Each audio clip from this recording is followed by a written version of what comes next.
Il y a plusieurs choses qu'on fait par passion et d'autres par nécessité. Aujourd'hui, je vous amène à la découverte d'une jeune fille qui tricote.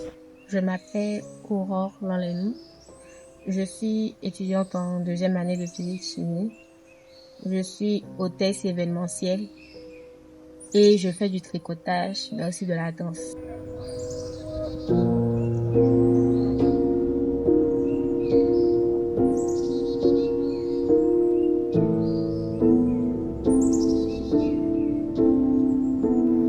Par la plus improbable des circonstances, Aurore s'est mise à tricoter.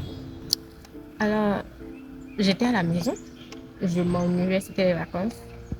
Je devrais aller à la danse, mais j'allais pas danser tous les jours, c'était seulement 2 fois par semaine. Et donc, je me suis dit, je vais scroller un peu sur YouTube pour voir. Et je suis tombée sur des vidéos où ils tricotaient. Donc, je me suis dit, bah, pourquoi ne pas essayer? Je suis allée au marché, j'ai acheté ce qu'il fallait et tout. Et c'est comme ça que j'ai commencé à tricoter. Comme tout autre métier artistique, le tricotage peut donner des sensations et même parfois des émotions.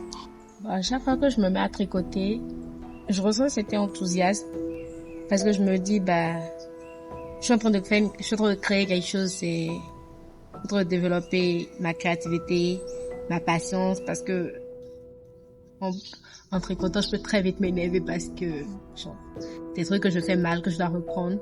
Je suis contente, je me sens bien et ça me permet de réfléchir à certaines situations de ma vie.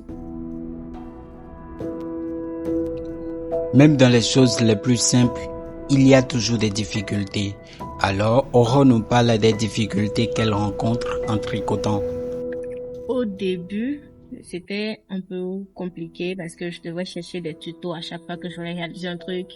Je devrais m'essayer, reprendre, m'assurer que je n'avais pas mal fait et tout.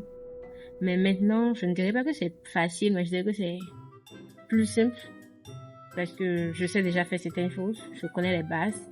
Donc, je n'ai qu'à me mettre en tête une idée de ce que je veux, je veux réaliser, ce que je veux obtenir et c'est plus simple d'obtenir le résultat que je veux. Selon elle, le tricotage est un métier qui nécessite beaucoup de temps, d'attention et surtout de patience. Ça prend du temps. Les seules choses que j'arrive à finir en une journée, c'est soit des boucles d'oreilles, parfois un gant, une sacoche, un sac à main, un bonnet. Ça, c'est des trucs que j'arrive à finir en une journée si je ne suis pas trop occupée dans la journée. Mais la plupart des autres choses que je fais, ça peut me prendre plusieurs jours, parfois même plus d'une semaine. Ça dépend si je dois faire un vêtement, un complet et tout ça. Intelligente, créative et intellectuelle, Aurore souligne qu'avec le tricotage, l'on peut faire des merveilles. Bon, habituellement, je tricote des boucles d'oreilles, des sacoches, des scrunchies, des chouchous pour les cheveux, parfois des chapeaux. Le plus souvent, c'est ce que je fais. Mais il arrive que je tricote sur des articles pour les gens. J'ai déjà tricoté sur un sac.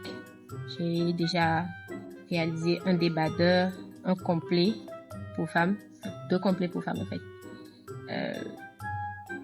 Un béret et plein de boucles d'oreilles. Des porte-monnaies aussi.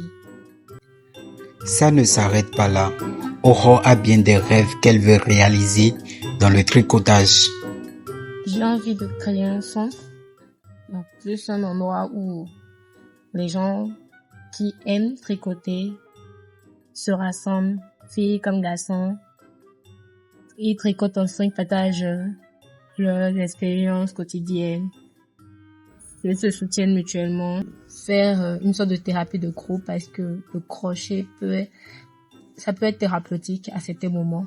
Parfois, les gens ont juste besoin de parler, d'être entendus. Et dans un endroit comme ça, je pense que ils auront plus de facilité à se confier et à s'ouvrir. C'est un rêve parce que je suis un peu de nature antisociale et solitaire. J'aime bien rester seule dans mon coin.